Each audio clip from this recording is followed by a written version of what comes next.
Hello, everyone. This is Warhawk Beyond 2040, and welcome to another edition of the Peacemaker Season 1 review series.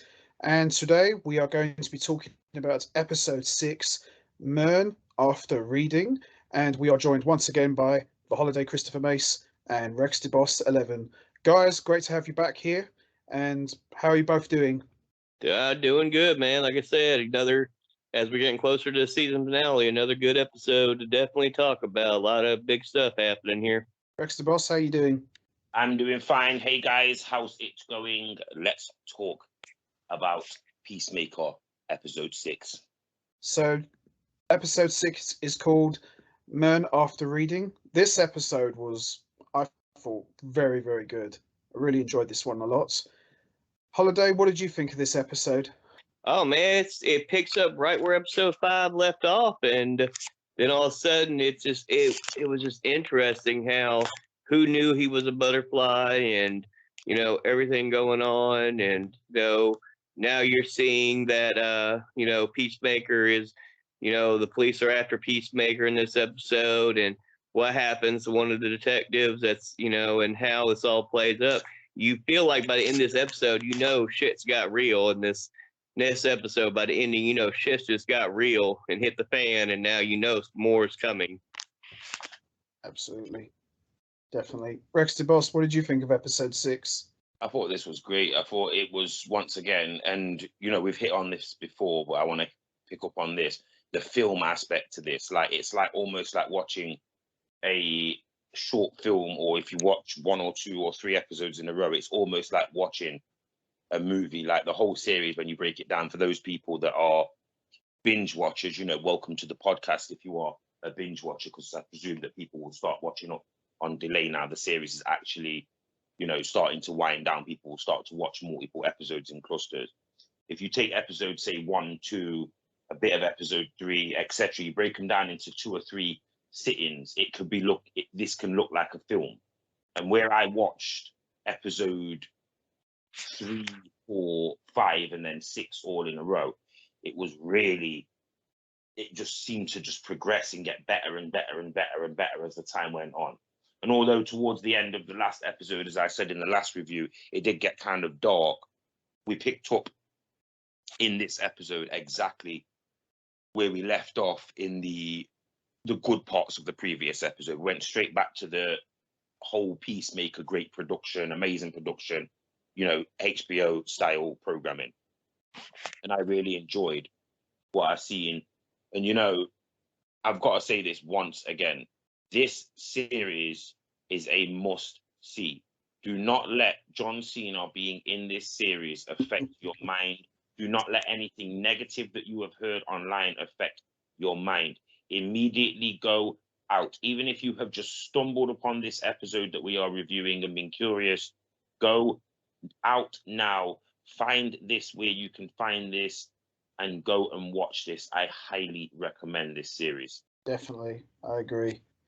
This series has been absolutely tremendous. And don't let the fact that it's John Cena cloud your judgment, as Rex DeBoss just said.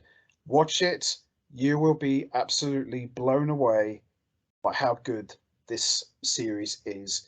And also in this episode, as Holiday mentioned, episode 6, Murn After Reading, picks up right where we left off at the end of episode 5. Adebayo learns that Murn is a butterfly, and we see him chasing her out of the building into the rain.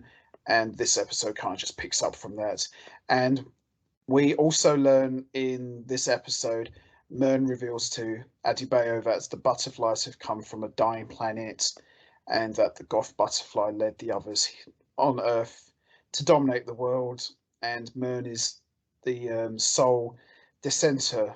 So we learned a bit more about that. And what was your thoughts, guys, on Murn revealing to Adebayo about the butterflies? Sorry, hold on, Warhawk. Can I just ask you two both a question first before we get into any of that? Because there's 2 characters that have been in this series the whole time that we haven't really been speaking about. And obviously in this episode, those characters sort of get let's just say a brain, or let's say a butterfly transformation. The 2 cops, the comedy cops that we've seen so far bumbling around, good cop, bad cop sort of behavior. You know, what's your thoughts? Because this episode we see the end of those characters. Let's be fair, like although they're still in the series, after this episode they're not the same. They haven't got the same brain function because of obviously what happens to them in this episode. But I have to speak about it because this episode is the episode that's more focused with the cops in it. Yeah. What do you guys think about the two cops? Before we talk about Murn and that, what do you think about the two cops that are in this episode or in this series? Yeah, they definitely remind me of what you said, like good cop, bad cop. You know, they kind of remind me of. You remember that film called The Other Guys with Will Ferrell and Mark Wahlberg? Yeah.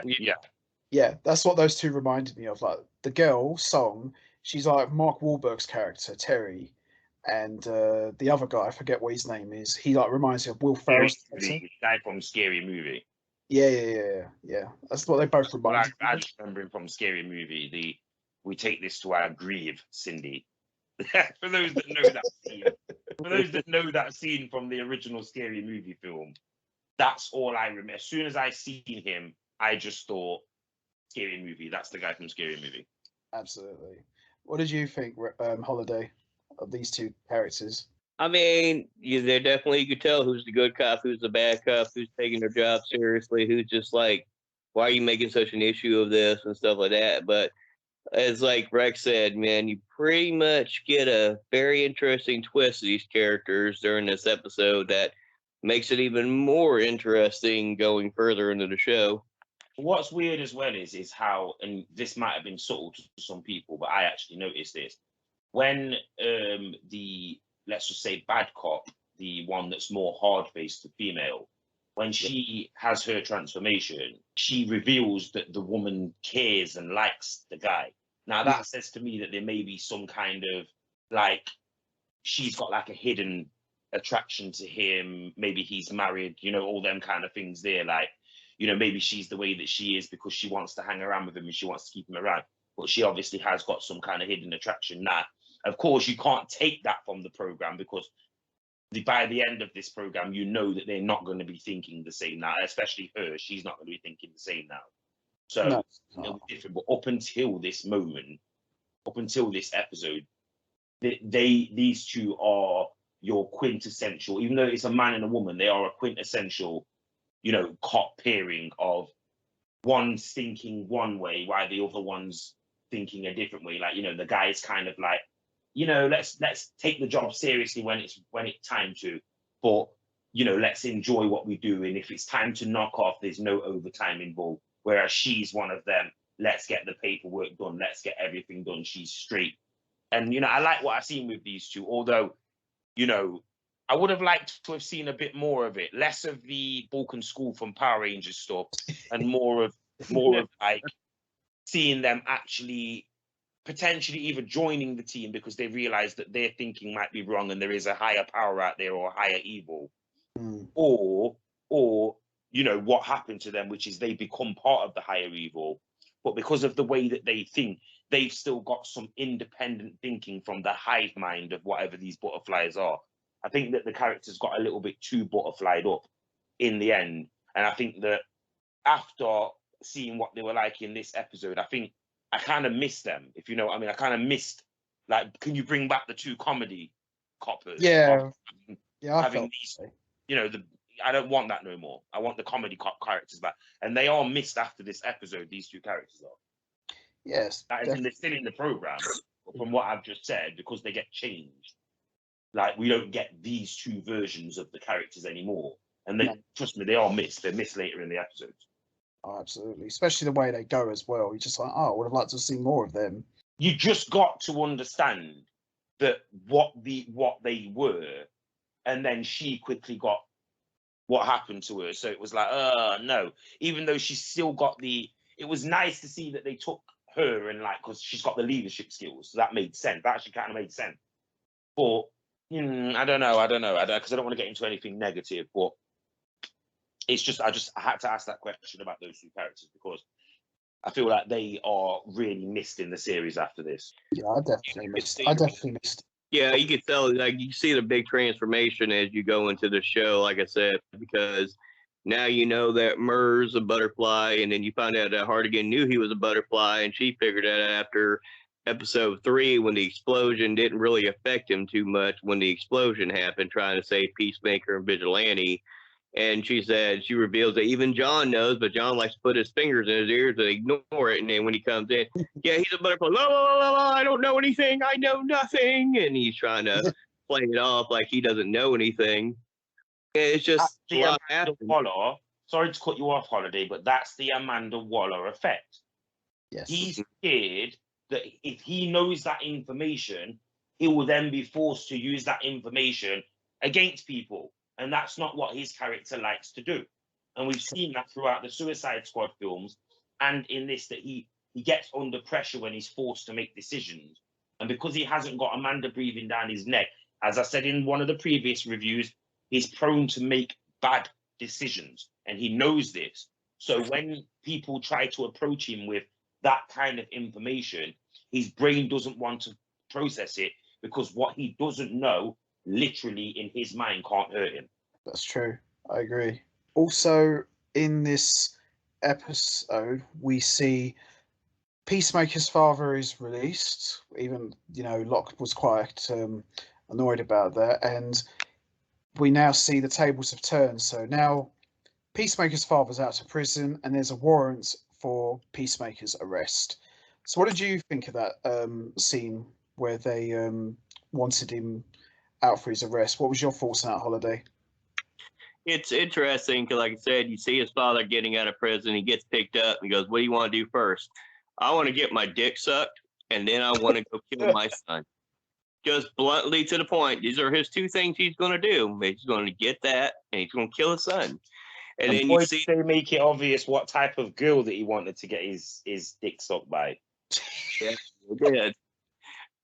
Boy, this is censored episodes. Let's tell you what, folks. But the interesting thing is, too, so you see everybody's getting ready to surround him, and at the same time, too, Vigilante's there with Peacemaker, and Vigilante realizes he has Golf, the butterfly, and then they're talking to it, going, okay, tap once for yes, two for no, and they're asking Golf questions. And it's just interesting because then you see that cops are getting ready to surround them, and then they're trying to escape. They go out the top part of their roof because it's glass, so they're able to get out through there and try to sneak away. And this is what gets interesting, is because they don't realize he's not there. They find the journal, which is even more interesting. They're able to find a journal later on, and then on top of that, they're trying to escape. And here's Vigilante falling out the tree, and then it's like, well, there you go. I'm thinking they're about to get captured, and everything happens, and Goth's glass jar breaks, and then Goth takes over the female cop, takes her over, and then you're like, oh God, now at least it wasn't the ass, but it's the mouth. But Jesus, what the hell am I watching?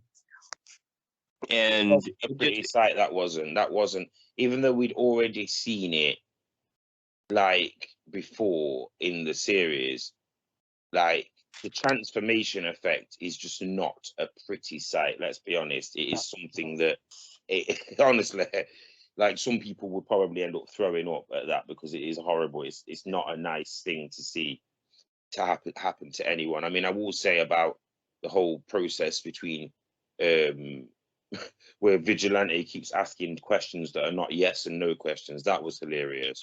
Yeah, obviously in that scene, Goth can only what's it called? But then at the same time, it's very weird because, like, like we said in the previous review, John Cena is sort of nurturing, like, keeping alive. Like, he doesn't want to kill, like, almost like the butterfly doesn't deserve to die. Yeah. But I don't know, like, what is his connection to this butterfly, especially when we seen him walk into the warehouse in the previous episode and he just started blowing off people's heads because he knew they were butterflies. And then immediately when the butterfly gets out, he goes to seek homage.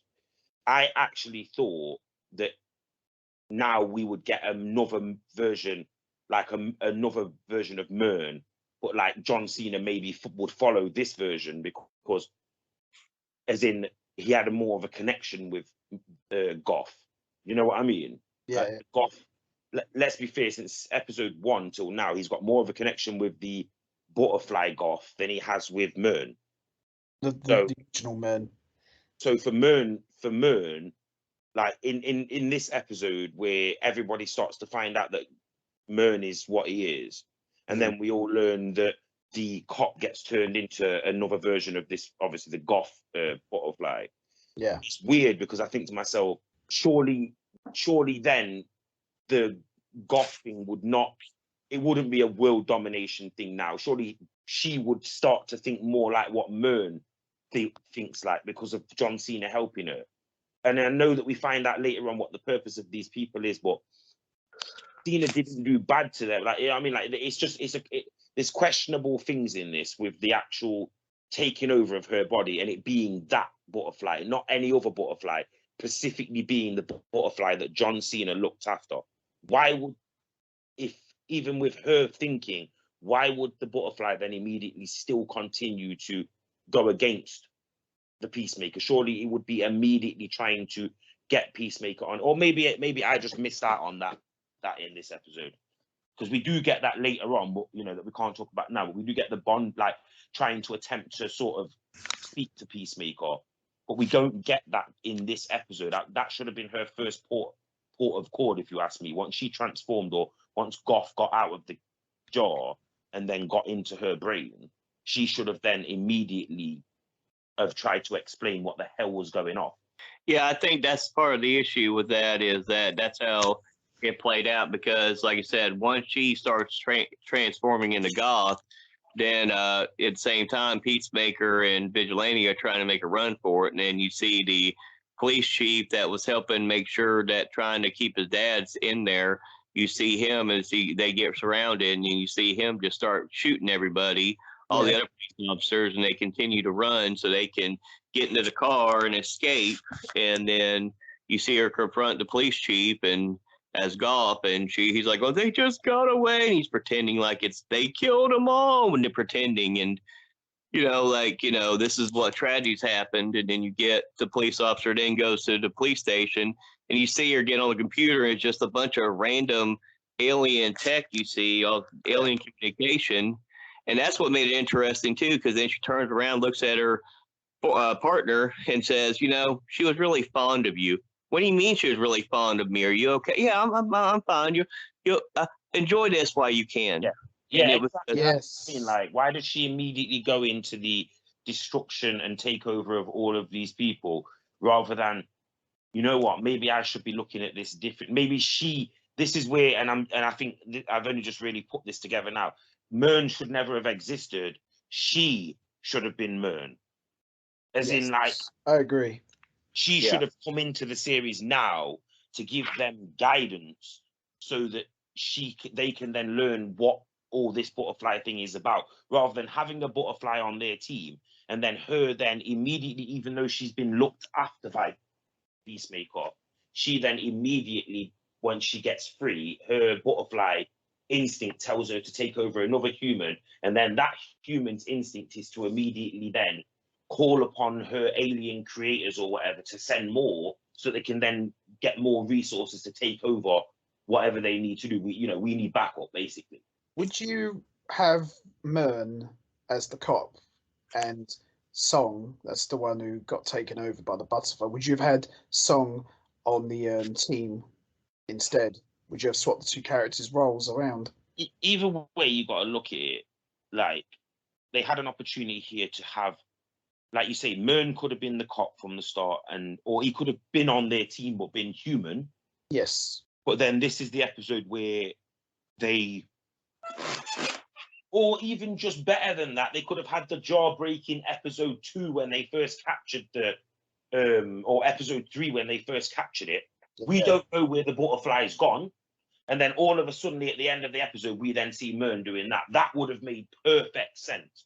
But to have had the one butterfly that they captured, looked after, fed, kept alive, go immediately into a human form and then go back into the brainwashed, we need to control, or whatever their, alternative motive is, like, you got to look at it from that perspective. It was kind of convoluted to have added in a further character, like the hive mind character, because basically she's the most powerful, or Moth was a more powerful version of these butterflies. She's like the leader of all these butterflies. Do you know what I mean?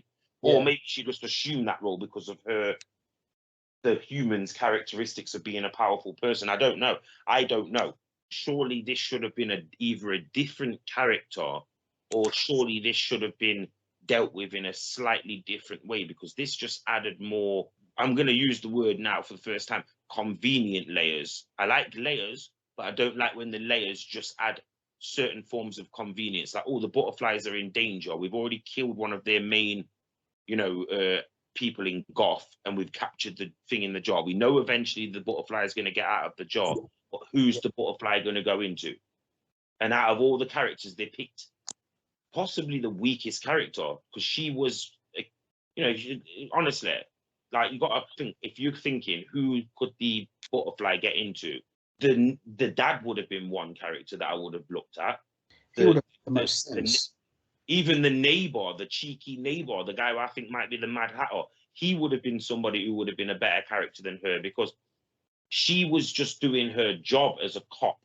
Exactly. Everybody else in this seemed to have some kind of different motive, and then they gave her this motive by giving her the hive mind of the butterfly. It was a bit, I feel like her character should have been, like you say, Murn. She probably should have been Murn. And Murn should have been a cop that then turned into a butterfly, but still had the thinking of the cop. So naturally wanted to do the right thing, rather than her being immediately going from being a cop that wants to do the right thing to getting, because her brain was completely brainwashed. Whereas, like they say, they've all still got memories. She went from being a cop that doesn't like, even though she knew John Cena's dad is what he is, and she knew he was a racist and she's of color, she still couldn't go against her ethics.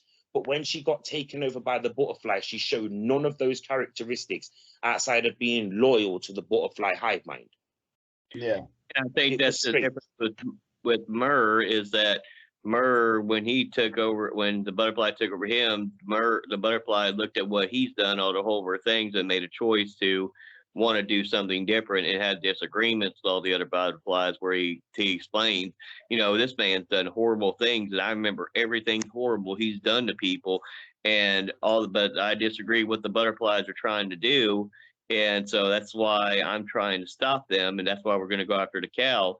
And what made it interesting is the discovery of the journal, where the police officer saw the journal, but he's still working with Murr at the time.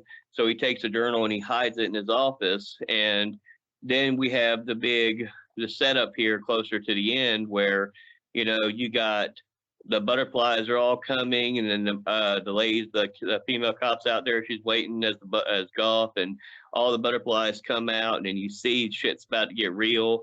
And you had one scene that was really interesting scene, because you see Hartigan and Peacemaker talking. She goes, "I put a dub of peace on your weapon," and he said, "It doesn't really look like a dub." And then she gives a look, goes, "But thank you, I appreciate it a lot." And you see that another moment there of character building, where there's weakness and stuff of that, and they're all those hard feelings they have towards each other, they seem to be going away. And then you see this incredible scene where Peacemaker's playing the piano, which we found out later on that it was actually he was really playing the piano. John Cena playing Peacemaker was actually really playing that piano part, which I found very interesting. Yeah, I love that scene. I actually, when I originally saw that, I got a bit emotional. Thought, oh wow, just after all that big stuff that happened, and you get that little piano spot, I actually had to find out more about that. And as you said, he really did play that. He's actually took piano lessons. I thought, wow. I thought that was just only made up for, this scene. He actually is trained piano player. I thought that was a really nice touch. And also another thing I wanted to touch upon with you guys in this episode, Locke. Now, obviously, he got taken over by a butterfly, but I didn't think that was going to happen, because Locke, he's already a corrupt person anyway, as it didn't make any sense. It didn't make any sense that he got taken over.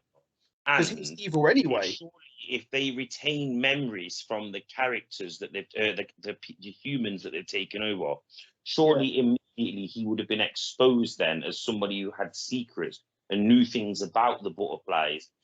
because he obviously must have been aware through Murn that there was something, you know what I mean? Like, there is an element, and I said this in one of the first episodes, one of the negatives that I picked up on that I had to really turn a blind eye on, and it was very much highlighted in this episode, is the stop asking questions. Like, you are not supposed to ask questions about certain things. They led us to believe all these things about these butterflies having all these memories and stuff like that, and we've seen evidence like the Asian female who gets taken over, the cop, she says she was fond of you, all that kind of stuff. Even though it's weird, she still says it.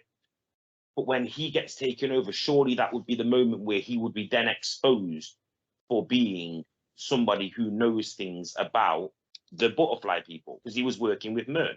Yeah, exactly. And Murn even says that, you know, these things retain memories, so all his memories of our conversations are going to be, he's going to know them.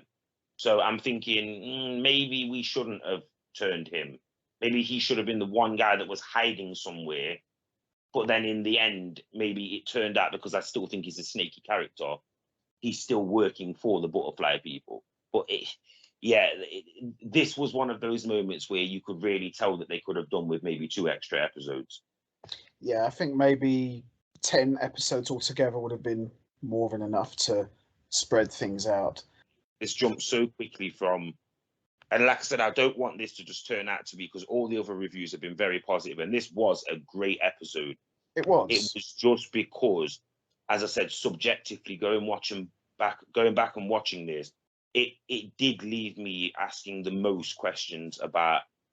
It was less development of characters and more just alterations of characters. Now, multiple characters are now going to be different people and have different outlooks and do different things. It did leave me sort of questioning, like, you know, the robotic nature of all of these characters now. Like, are we going to get a reveal of who is controlling all of these butterflies? And there's going to be, you know, I actually thought at this stage, to be honest, that the dad was going to turn out to actually be the person who was controlling the butterflies. So did I. I mean, that's the way that I felt it was going. I thought, oh, I bet it's And I going thought to they be were that. going to link in the whole, you know, white supremacist stuff, control and brainwashing stuff with this. Yeah. What's your thoughts, Holiday, on that? I think that a lot of it is, you know, I think if they would have had a little more time or made this episode a little bit longer to, you know, establish some things, because these episodes do go by quick. They're like about 44 minutes at the most, and they do go by quick. And, you know, yes, you had all the butterflies come. You see that they pretty much go out. She goes to the police station. All those butterflies going to the police officers. The corrupt chief that's there, he's hidden there and he's hiding in the office, but the butterfly is able to break through the glass and take him over. And, you know, you see all them going inside their mouths and taking over for them. And you see all them leaving together, all trying to smile and all this other stuff. And it's kind of a creepy scene.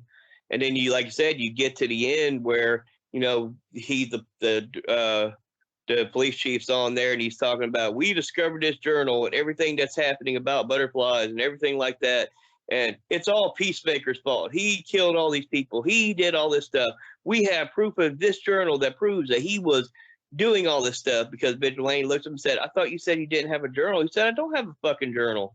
And then he looks at the news and then you see that they're reporting about him having a journal and stuff like that. And that's how the episode ends up ending. Clearly a search of Peacemaker's apartment and looking at anything that he'd written in the last like decade would have proved immediately to the people that we know in the program, the Argos characters, that this could not have been written in any shape or form by the Peacemaker character. But of course, none of these highly trained, highly skilled characters that are trained in espionage and all these other things would think of the most basic, you know, switch it off and switch it back on and see if it works.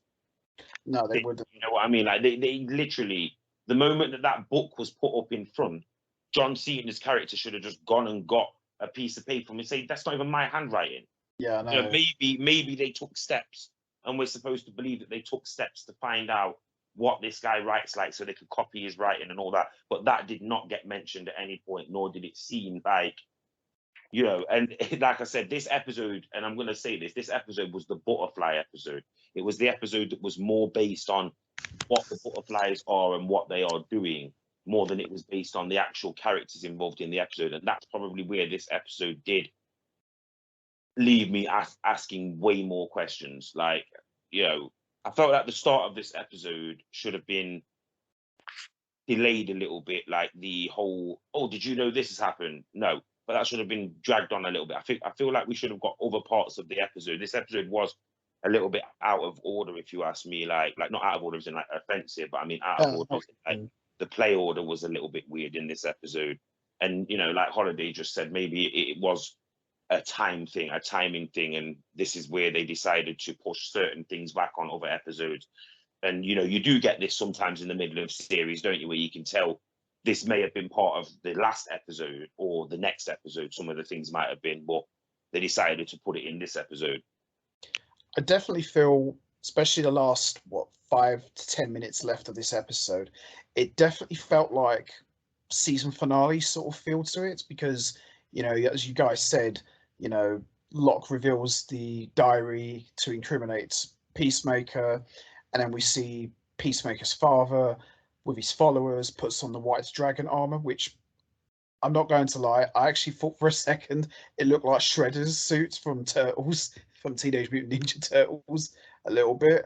But it's still a cool. And I'll say this now, to me, he just looked like some form of like a bunny character from the Power Rangers. Yeah. I honestly, like, what, obviously not Power Rangers, what, like Mighty Morphin era, but you know, circa 2014 Power Yeah. Like what I would imagine would be a villain from that sort of era of the Power Rangers. You know, that's what it looked like to me. Like, I'm not saying the costume looked bad, but it looked okay. To have a man of his age, like, another thing that I will say is, it would make more sense if the white supremacist character and the character was his brother, and he'd killed the dad. Yeah. Like, because there's no redeemable factors to this character at all for me. I don't know about you two guys, but there's absolutely the dad. There's no redeemable character. No, none whatsoever. Nothing to like about this character whatsoever. So to have him dress up in a high-tech suit with, you know, some kind of plasma rays coming out of the wrist, it looked pretty cool. But none of that mattered to me when I'm looking. I think this guy's an idiot. I don't like this guy. Yeah. Whereas if you'd have just had some, you know, racist-driven brother who wasn't some, you know, like was a racist and a scumbag, but wasn't like a clan leader or anything like that. Because let's be fair, the dad just, like I said, there's just nothing likable about the dad's character. So anything that he does just doesn't look cool to me. Even if it is cool, just doesn't look cool. It's like, I don't want to condone this. Like, he's just not a nice character. No, you're not meant to like him at all. I mean, he's got some badass weaponry. I'll say that there. Those, oh, absolutely, you know, ringlets or cufflinks that fire out like energy rays or whatever. They are something badass. But you just can't give that guy credit, can you? He's no. And there's nothing likable about this character at all. There was no remorse to any of his character at all. And, you know, it's one of those things that, to me, watching the series getting to this point, you would have thought easily, you know his brother's dead, but wouldn't have been an interesting twist if that Flag had been revealed to be his brother. You know, He thinks his brother's dead, and it actually was Flag who was revealed to be his brother. Then in his mind, he killed him all over again with what happened in the Suicide Squad. He ended up killing him all over again. That's why he makes the comment, Peacemaker. What a joke. Yeah, definitely. Yeah, the ending, very cool ending, but, you know, it did kind of feel like I don't know, like a season finale ending. I thought, I know it's not the end yet, but just maybe there was only 6 episodes and then they decided to make more. And that's where I feel like this was a little bit out of order. Like, half of this episode was actually part of the original finale. But at the same time, like you just said about Rick Flag, and I spoke about this I didn't speak about this, but I spoke about him. There's also the element of maybe seen as haunted, or Peacemaker's haunted by the Rick Flag thing, because he's seen himself as Rick Flag, like he is the same character. Yes. But then quickly realized after, Rick Flag would have never have done that. That's No, why she didn't ask Rick Flag. No, as horrible as Rick Flag was, he wasn't that evil. John Cena's gone into that situation thinking that or Peacemaker's gone in thinking that he's the hero and he's been asked to be the savior of the team if necessary, when really and truthfully he's just done the dirty work that somebody who was a hero like Rick Flag would never have done.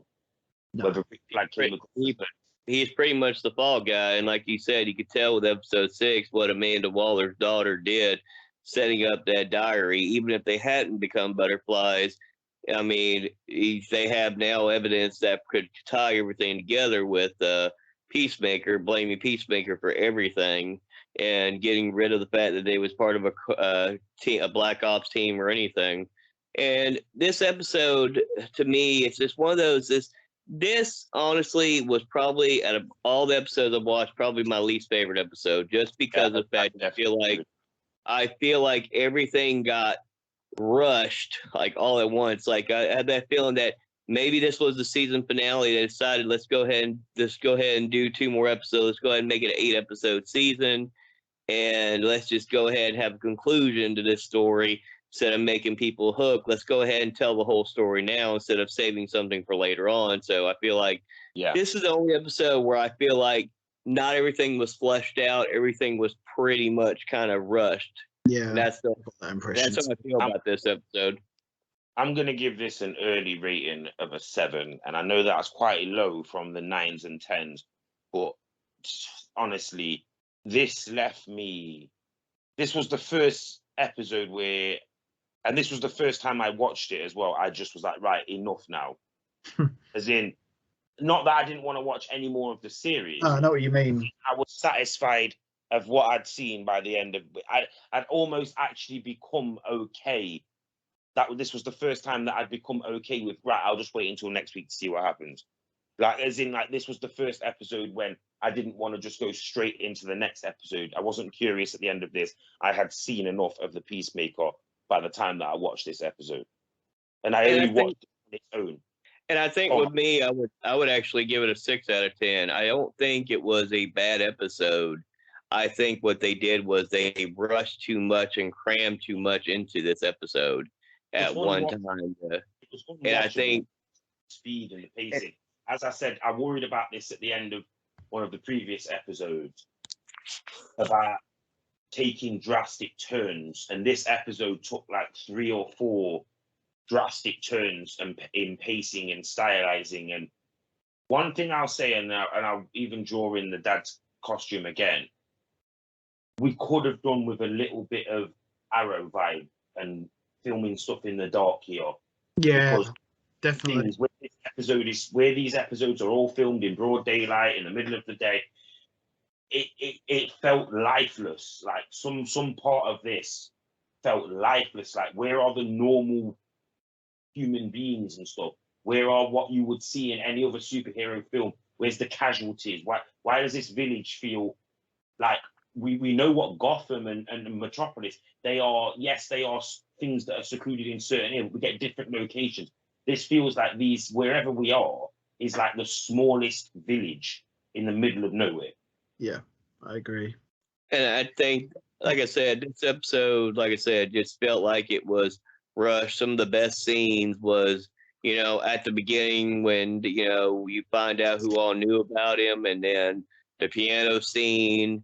And like I said, I mean, the only thing it did for me on this episode was it set up that shit's about to get real. Not only is, you're going to deal with an army of butterflies, but now you got his father who's ready to go after his son and go kill his son. And I think that's to me, the only purpose of this episode was to set up the last 2 episodes. And I feel like at one point this could have been maybe a 6-episode season, and this was supposed to be the season finale that turned just to be a filler episode to build up to the season finale with episode 7 or 8. And it hadn't felt like that until we got through after 5 episodes. It didn't, like we were talking about in previous reviews, you're building up, it's great storytelling, you're building up, and then you get one episode that makes it rush that You know, it makes some people, it may have turned some people off watching the last 2 episodes. They feel like, well, you just rushed this, or you made layers by convenience. You made this happen by a convenience to tell the story. They also, this is where I really started to think, well, surely the butterflies and the clan are one in the same. And we're going to get a reveal that all of these clan members are actually butterflies as well, because that's why they're easily manipulated and controlled. And we're going to get some vibe like that, which obviously we don't get. But, you know, having fighting on 2 fronts this early in at this stage in the series, no. Like, you know, Arrow and Flash did this later down the line where they're fighting on different fronts against different badges that are not necessarily working together. No. And it becomes how much is this guy? How much can this guy take on? You know, they waited at least until Spider-Man 3 to do that and Batman 2 to do that. Like, they didn't do this in the first films or in the first series of most things, where they have, you know, in this, to see them, even if it maybe the dad's threat's not as serious as the butterfly, but we're not to know that, or maybe the butterfly's threat's not as thingy as the dad's, but we're not to know that.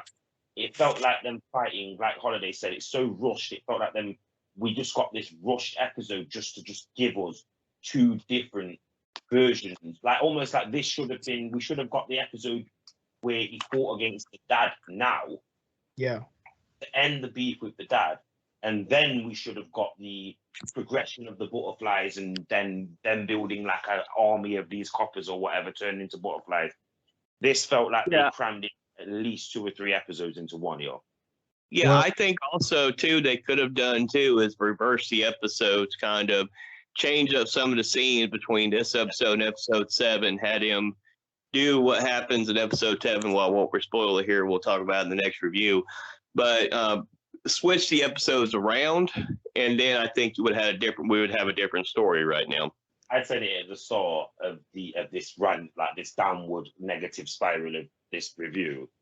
I said this felt like this episode wasn't pieced together correctly. Like, either some of this was from a different episode, and I felt like there have been little moments in the whole series that are like that, but it's only been 2 or 3 minutes, whereas this whole episode seems to have, like we say, they only filmed, maybe this was supposed to be, maybe we're looking at this wrong, and maybe it was supposed to be 7 episodes, and they realized that they had enough for another episode, so they then gave us this, which was parts of different, you know, maybe, well, we've got too much for episode 5, but we haven't got enough for episode, say, 7. So what we'll do is we'll throw in a bit more, and we'll create an episode 6, and then we'll do another episode 7 and have the episode 8 as the finale. That's maybe what they thought of, because this episode feels like it should have been the middle one part. The first part feels like it should have been the middle of a different episode, and the second part feels like it should have happened after the next episode or the end of the next episode. I'm definitely in agreement with both of you. Just as you think that we've got rid of one evil, another evil rears its head or whatever. Yeah. But yeah, you know, there's not much more we can say about this. I'll take it that none of us, although I thought this was a good episode and it was good to watch and it was still watchable television, this was by far the worst episode out of them all. And there was more negative things. And like I said, because at the stage of you being at episode 7, you already like the series enough to forgive them for putting on this kind of episode. So I'm not just going to be like, oh, this was unwatchable. It was unwatchable in the sense of, if you watch this, if this was the first episode you've seen of Peacemaker, you would never watch the series again. You would not know what was going on. And I'm not saying that because you've started watching at episode 6 or episode 7 or whatever. I'm saying it because this would put you off. You would not. It's too clustery for me. Yeah, I'm definitely in agreement with both of you. I mean, this episode, although enjoyable, was definitely the weakest of the whole series. And, you know, as I said earlier, it just felt like this could have easily been the season finale. And like you said, Rex DeBoss, that the first half felt like it was part of another episode, and the second part of this episode felt like it could have been the finale. But as you say, because you're like halfway into the series, it's been all good. And then you get to this, you're just like, What's this supposed to be? Was this last 2 episodes, episode 5 and 6, supposed to be like, you know, bang on an hour? So they decided to make extra episodes, so then they got left with 12 minutes of one episode and 14 minutes of another episode, and thought, you know what, we'll film a few extra scenes and then we'll throw this bit in there and make an extra episode, even if it is a little bit thing, because by this time people might actually be so invested. And it feels like exactly like that. It was exactly like the producers knew that they had more than they needed, or they didn't have enough. Either they had too much to do 7 episodes, so they wanted to extend it, and that's why they made 8. Or they wanted to make 8 and didn't have enough to make 8, so shot more. And then thus what happened is they ended up with, one episode's going to be a little bit out of order. Yeah, I agree. And I agree with Holiday's comments as well. Although this episode was good, it was still probably like the weakest, and as you say, Rex, the worst. But at the same time, it was, like you guys said, it was a cool setup for the next 2 episodes. So I'll probably say my rating for this one, I'm with Holiday. I'll probably give this rating 6 out of 10, if I'm honest. Yeah, you know what? I'm actually going to, for once, do something I never. I'm going to change my rating. I'm going to agree across the board and give it a 6. And we don't normally do those things here. We don't just agree for the sake of agreeing. But I actually think, what, now I've thought about it is, and it's because of this last comment that I was going to make. It reminded me of one of the late season 2 episodes of Arrow, early season 3 episodes of Arrow, where they were still showing you flashback footages. And you started to realize when the flashback footages were added in, they either shot the flashback footages first and then added them in after, or they shot them after and then added them in after. And they started to unbalance the actual programming, where you were so invested in the flashbacks that you sort of took your eye off what was happening in the episodes. And I think because we had flashbacks from other stuff in the previous episode, it could have been what led to this episode just being an absolute ball of just speed and, whatever. Honestly, you'd have to be. This was like an episode of this program on cocaine. There was something very erratic about this episode. Entertaining in its own way, but there was something very erratic about this version of the Peacemaker, this episode. I think we're all in agreement here that this episode was kind of all over the place a bit, wasn't it? Holiday, what do you want to give some final thoughts? I think I said the episode, I feel like, was kind of, they rushed it just for the convenience to continue the story. I think they could have cut down some stuff, maybe had some stuff in episode 7 be merged episodes, or vice versa, or switch the episodes up a little bit and done. Like I said, I think if you would have switched up 6 and 7 and done a little bit of both of them, just mix them up a little bit and did the editing a little bit better, I think that it would have come off better. But I just feel like this episode, you're rushing. I think I feel like they were going, well, shit, we got 3 episodes left we're going to do. We better rush this. And they're rushing to tell the story instead of letting it be a slow burn. And I think that's the issue with this episode, is now you went from slow burn, reveals here and there, to here's everything crammed in your face all at once. Here you go, smash mouth, go. And then Flash season. This was Flash season 3, Arrow season 3 stuff. But yeah, and not in a good way either. Not in a good way. Very forced, very rushed. I mean, the fact that we have spoken more about the negative side of this episode than actually what happens in the episode. It's not because we either, some people might say, oh, you didn't really even discuss the episode. There's no talking points above what we spoke about earlier in the review. We've stretched this out as long as we can. Yeah. You know what I mean? Like, because there's nothing relevant to talk about in this episode. I mean, the next episode, we pick back up where we left off in the previous episode, and I can even say spoiler alert.